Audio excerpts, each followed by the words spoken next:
आज रात थी ज्येष्ठ कृष्ण अमावस्या की। उस इलाके के लोगों के लिए अमावस्या की रात सबसे डरावनी रात होती थी। इस रात कोई भी किसी भी हालत में घर से बाहर नहीं निकलना चाहता था।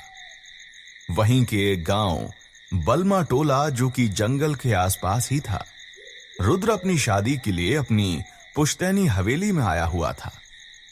रात के 10 बज रहे थे और हवेली के बाहर बने गार्डन में रुद्र बैठा हुआ था। उसकी शादी में शामिल होने आए उसके कॉलेज के कुछ दोस्त भी थे, समीर, अर्जुन और अनन्या। वो सब साथ में बैठकर बातें कर रहे थे। समीर ने रुद्र से कहा, यार रुद्र, देख, बुरा मत मानना, लेकिन आज की रात तुम्हारी हवेली शादी का सेट कम और हॉरर फिल्म का सेट ज्यादा लग रही है।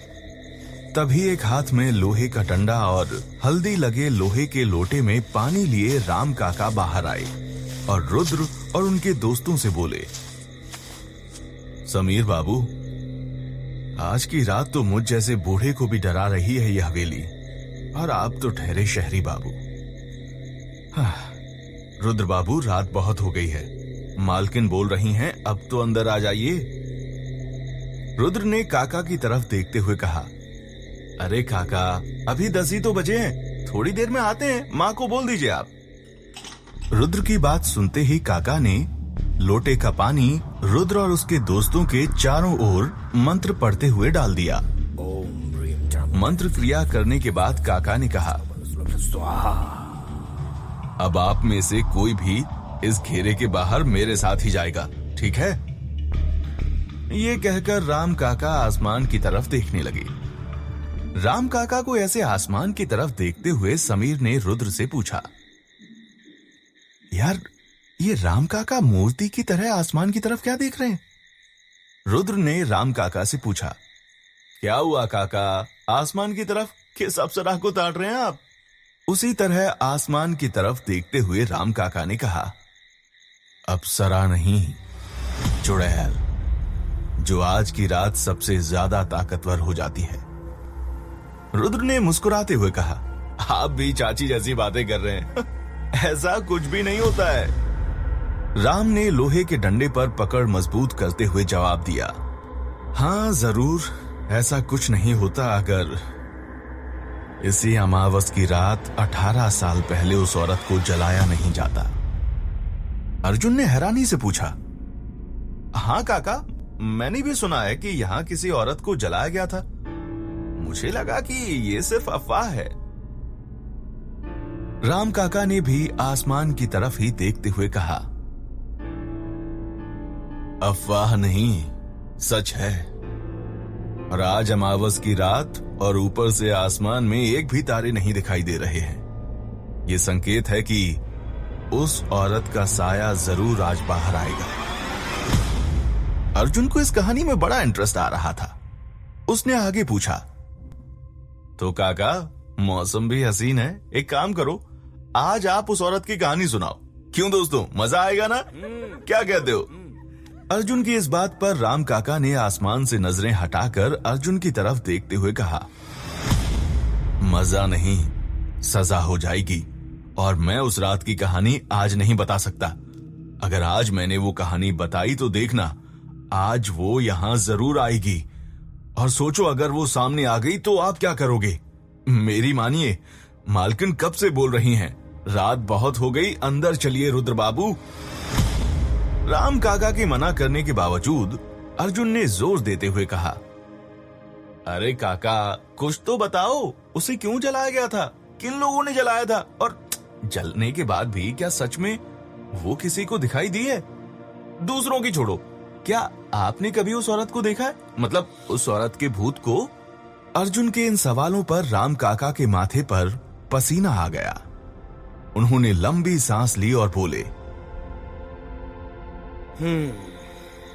देखो बेटा, मैं सिर्फ इतना बता सकता हूं कि 18 साल पहले आज ही की रात इस इलाके के 3 गांव, मेघ, दास और बलमा टोला के सरपंचों और उनके आदमियों ने मिलकर उस लाल साड़ी औरत को इसी जंगल में पेड़ से बांधकर चलाया था। अजीब सी दहशत वाली रात थी वो। जंगल में मशाल लिए लोगों की आंखों में अजीब सा गुस्सा था, और जब उस औरत को जलाया तो वो अजीब तरीके से चीखी थी। उसकी चीख आज भी कभी कभी गांव वालों को सुनाई देती है।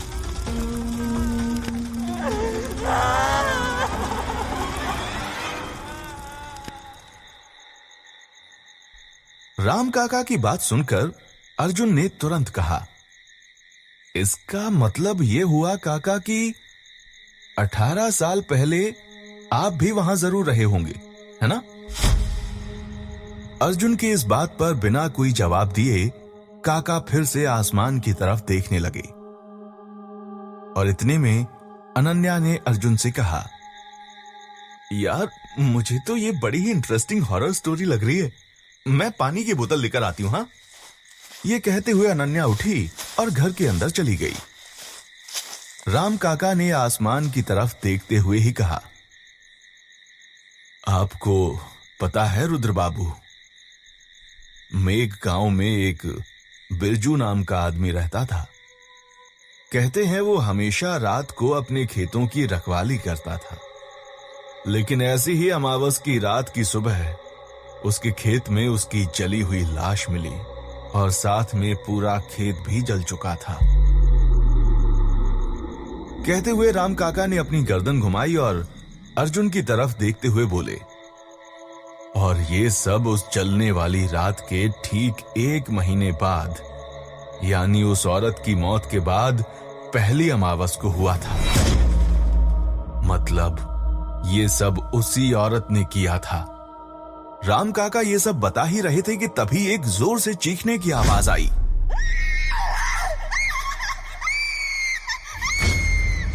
रुद्र और अर्जुन चौंक गए और समीर का चेहरा तो डर में सफेद पड़ गया। राम काका का ध्यान अनन्या की खाली कुर्सी की तरफ गया। मैंने मना किया था ना, जिसे भी जाना हो मेरे साथ जाए। इसके बाद सभी उठकर राम काका के साथ उस तरफ भागे जहां से चीखने की आवाज आई थी। घर के दरवाजे के सामने सभी पहुंचे तो देखा अनन्या जमीन पर बैठी हुई थी और पूरा पानी नीचे फैल गया था। राम काका ने तुरंत लोहे के लोटे से पानी निकालकर अनन्या के चारों ओर डाल दिया और रुद्र ने उसे उठाते हुए पूछा, क्या हुआ? तुम चिल्लाई क्यों? हाँ? अनन्या ने रुद्र की तरफ देखते हुए कहा, मैं पानी पीते हुए सीढ़ियों से उतर रही थी कि तभी मेरा स्लिप हुआ, या पता नहीं, ऐसा लगा जैसे किसी ने मुझे पीछे से धक्का दिया हो और मैं कुछ समझ नहीं पाई, फिसलकर नीचे गिर गई। रुद्र ने हंसते हुए कहा, और सुनो हॉरर स्टोरीज। घर के सभी लोग वहीं पर आ गए। रुद्र की मां लता ने रुद्र से कहा, चलो बच्चों, अब बस बहुत हो गया। हाँ, रात काफी ज्यादा हो गई है, तुम सब सो जाओ अंदर चलकर। काका, आप गार्डन से सामान अंदर रखवा दीजिए। रुद्र की मां के जाने के बाद रुद्र और उसकी दोस्त अनन्या अपने अपने रूम में चले गए।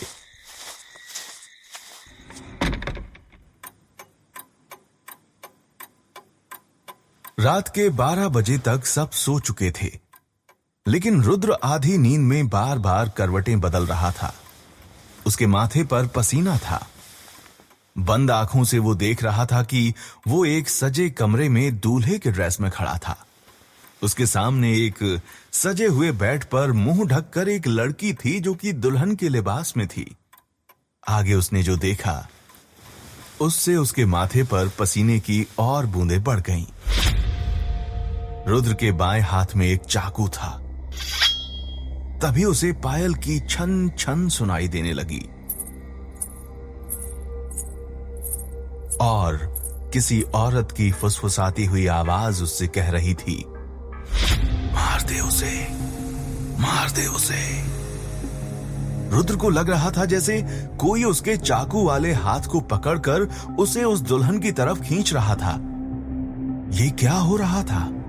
उसने अपने दाएं हाथ से चाकू वाले हाथ को मजबूती से पकड़ लिया और जोर से चीखा, नहीं! अब उस औरत की आवाज में एक अजीब सा गुस्सा आ गया और वो चीख रही थी, मार दो उसे, मार दो उसे, जल्दी मारो। वो पायल की आवाज अब नगाड़े की आवाज में बदल गई थी।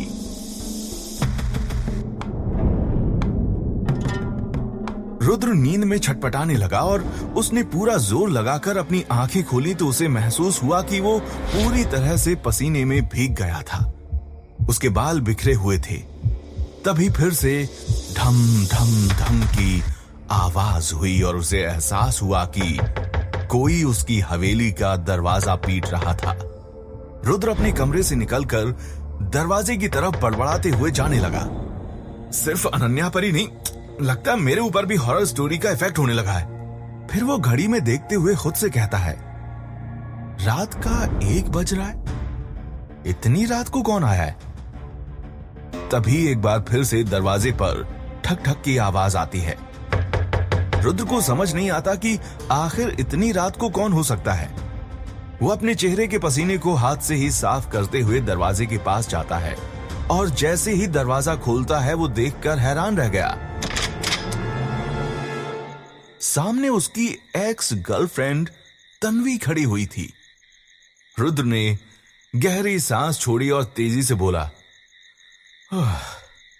तन्वी तुम इतनी रात को तुम कैसे आई?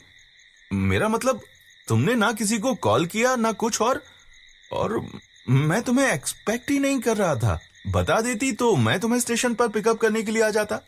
रुद्र को बीच में ही काटते हुए तन्वी ने कहा, बस एक्सपेक्ट नहीं किए थे इसीलिए तो सरप्राइज देने आ गई। अब क्या बाहर ही खड़ी रहूं?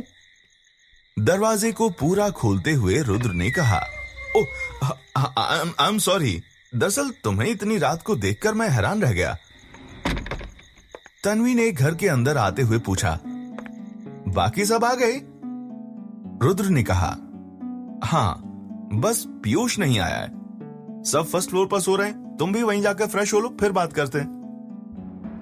तन्वी फर्स्ट फ्लोर पर जाने के लिए सीढ़ियां चढ़ने लगी। सीढ़ियां चढ़ते हुए अचानक तन्वी के चेहरे का रंग बदलने लगा। उसका आधा चेहरा काला पड़ गया। जलने के निशान साफ साफ नजर आ रहे थे। उसने दुपट्टे से अपना चेहरा छुपाते हुए हल्की सी गर्दन टेढ़ी की और दरवाजा बंद कर रहे रुद्र की तरफ तिरछी नजर से देखा और फिर उसने डरावनी आवाज में कहा, 18 साल मैंने इस दिन का इंतजार किया, अब शादी तुम्हारी और सुहाग रात मेरी।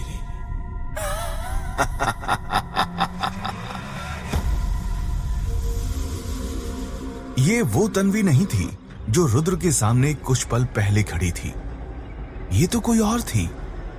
कौन थी ये? तभी तन्वी अपनी नॉर्मल आवाज में खुद से गुस्से में फुसफुसाती हुई बोली, तुम बुरी आत्मा हो, छोड़ दो मेरा शरीर, तुम चाहे जो कर लो, मैं तुम्हें तुम्हारे मकसद में कामयाब नहीं होने दूंगी।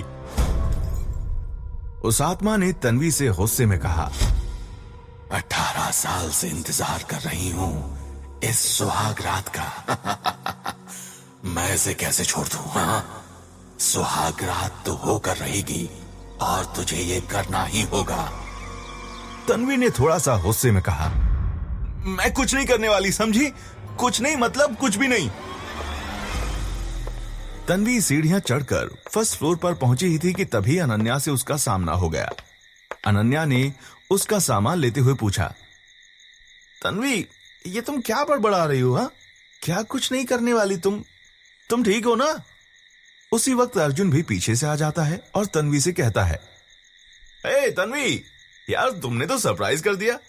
वैसे इतनी रात को तुम यहां तक आई कैसे? हाँ? तन्वी ने अर्जुन और अनन्या को देखा और मुस्कुराते हुए बोली, सब बताती हूं, पहले चेंज तो कर लूं। तन्वी के अंदर जाते ही अर्जुन नीचे आकर रुद्र से पूछता है, यार तूने अपनी एक्स को अपनी शादी में क्यों बुलाया है? पागल है क्या? रुद्र ने जवाब दिया, यार मैंने तो यूं ही बोल दिया था, मुझे क्या पता था कि ये आ ही जाएगी। थोड़ी देर बाद तन्वी और अनन्या नीचे आई। अर्जुन ने पूछा, तन्वी तुमने बताया नहीं आने से पहले? तन्वी रुद्र को देखकर बस मुस्कुराती रही और कोई जवाब नहीं दिया। रुद्र ने राम काका को आवाज देकर पानी लाने के लिए कहा और अर्जुन ने तन्वी से पूछा,